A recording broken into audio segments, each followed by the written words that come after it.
What's up, YouTube? Welcome back to Celio's Network for Decks Under the Radar. Today we'll be looking at 5 decks that I have deemed rogue enough to not be the decks you're seeing on YouTube in tournaments, played on Twitch, maybe played at your league. These decks are not popular. They're just not as popular, but they're viable, and that's why they're here, and that's why we're talking about them today. So stay tuned if you're interested in that.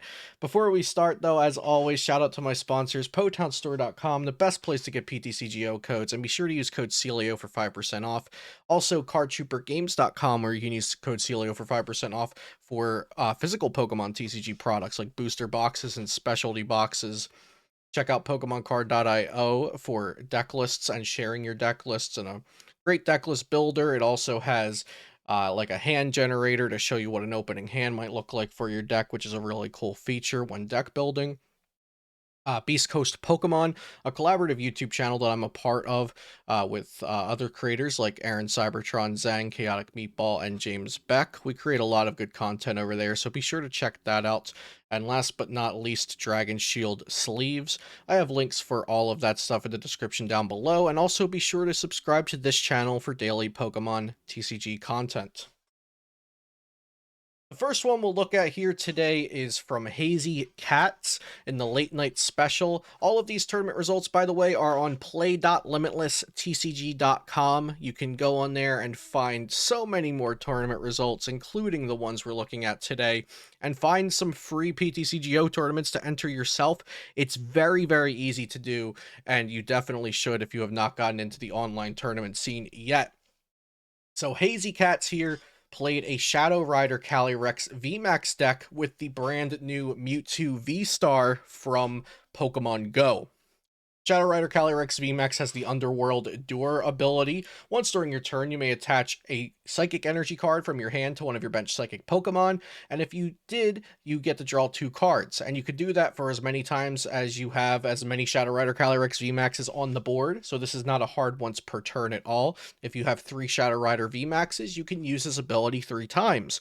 And then Max Geist does 10 plus 30 more damage for each Psychic Energy attached to all of your Pokemon. So if you have a lot of energy in your deck and you can get a lot of energy on the board, that can rack up pretty quickly to do a lot of damage. Now the exciting thing is the new Mewtwo VStar. Mewtwo VStar has 280 HP, and it has 2 attacks. The first one is Psy Surge. For Psychic Colorless, it does 90 damage times. Discard up to 3 Psychic Energy from your Pokemon, so it doesn't have to be specifically from Mewtwo.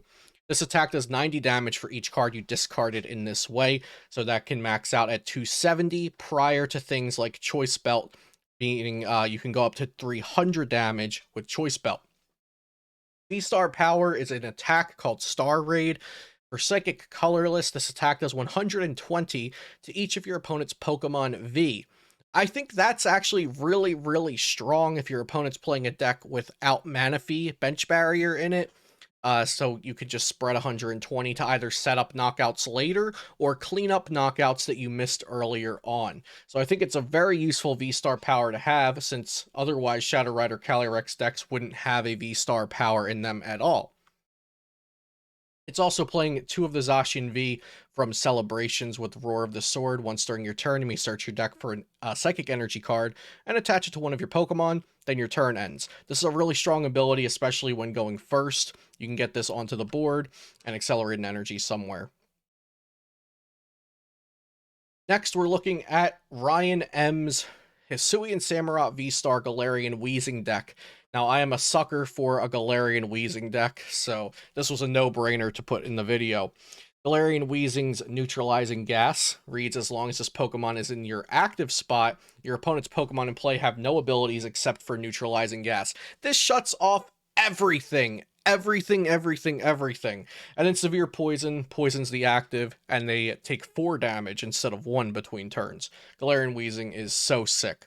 Now, this sets up damage counters on the defending Pokemon. That's great. Why is it great? Because Hisuian Samurott V-Star's Merciless Blade attack does 110, and it says if your opponent's active already has any damage on it, it does 110 more. So that's 220 for 2 energy, and it has the V-Star power ability Mooncleave Star. During your turn, you can put 4 damage counters on one of your opponent's Pokemon. So similar to Mewtwo V-Star's power, Mewtwo V-Star's V-Star power, V-Star attack, attack power. You could use this to either set up a knockout or clean up a knockout that you missed earlier on. So I do like the versatility of that. And then they are using the Inteleon engine here that we've seen in so many decks because Shady Dealings can search out trainers and Inteleon Quick Shooting can ping damage down. I would like to see a Sableye V in this deck, but other than that, pretty good. And I think Galarian Weezing has potential in this format. Next is Liu's Inteleon Counterbox deck, and I chose this because it's built pretty different from other Inteleon Counterbox decks. One of the main things that's different is that it's focused on Radiant Charizard and reusing Radiant Charizards because Radiant Charizard is so good. So I've said Radiant Charizard 4 times already. Why don't we look at Radiant Charizard? Radiant Charizard has the ability Excited Heart. This Pokemon's attacks cost 1 colorless less for each prize card your opponent has taken.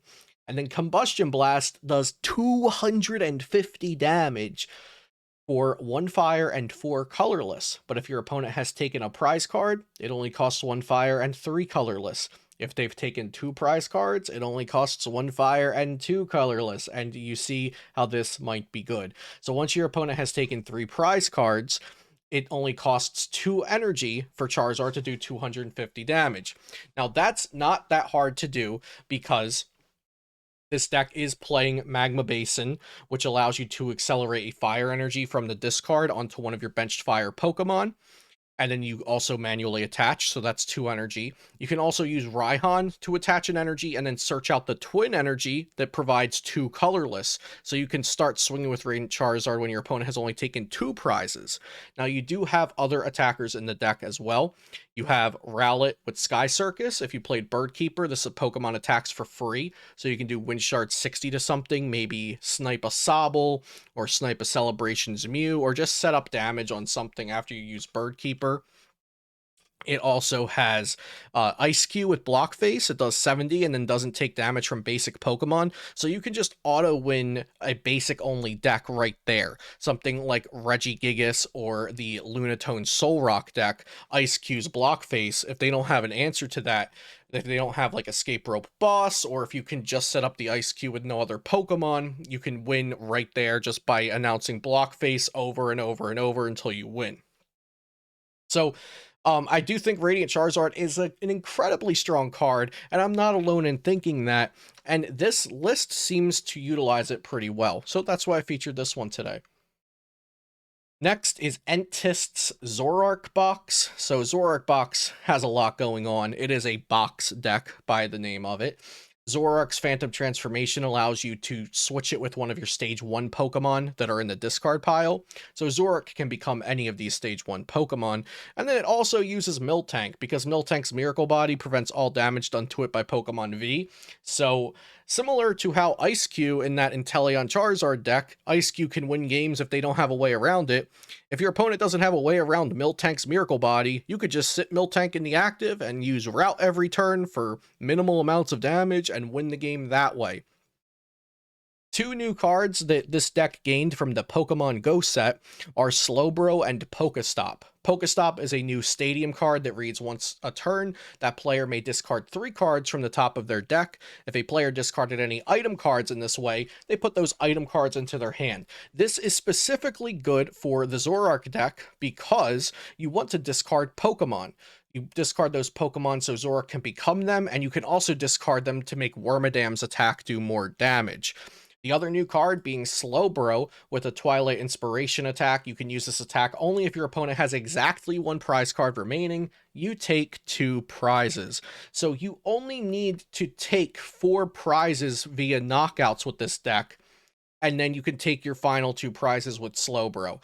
This deck is very cool. It only plays 4 twin energy, which is, it's risky. It might not be the most consistent because of the amount of energy, but you do have Silene's to get those energies back, and you do have Roseanne's backup to get those energies back. I might like to see a couple more energy, or maybe Energy Lotto, but if you can get into those energies at the right times, this deck is very, very strong. I'm just not sure if 4 energy will do it, but a very good shell of a deck to work with here. This deck is very strong and has so much potential, especially with the new Slowbro. Just think it might need a couple more energies.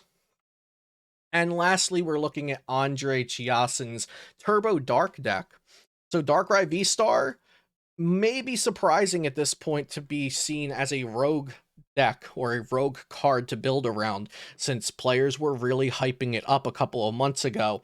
But Darkrai V-Star is not overtly oppressive like some of the other V-Stars in the format. It's not that strong, you know, but it can be strong with the right deck list and the right strategies. So this is a very turboed out build of it, only playing researches and bosses orders, no other supporters. You'll see the deck list looks very simple with a lot of 4 counts of cards, like 4 Rotom Phones, 4 Dark Patch, 4 Trekking Shoes, 4 Quick Ball and Ultra Ball, and then it plays 2 Crobat V and Radiant Greninja as the Pokemon draw support, with the 4 Professor's Research as the supporters, and 4 Trekking Shoes as your item-based draw support. And essentially Rotom Phone can be item-based draw support as well, to set something to the top and then draw it with Crobat, Greninja, or Trekking Shoes.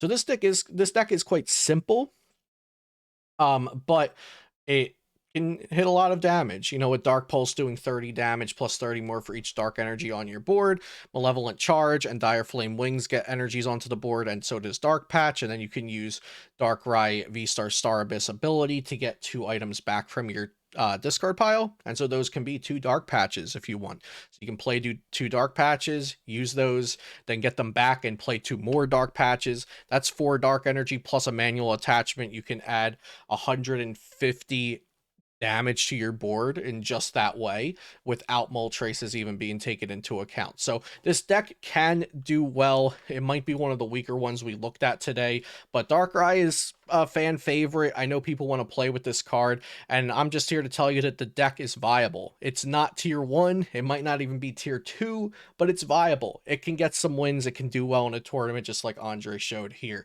So that's all I have for you guys today, but thank you so much for watching, and be sure to subscribe to the channel for daily Pokemon TCG content. I'll see you next time here on Celio's Network.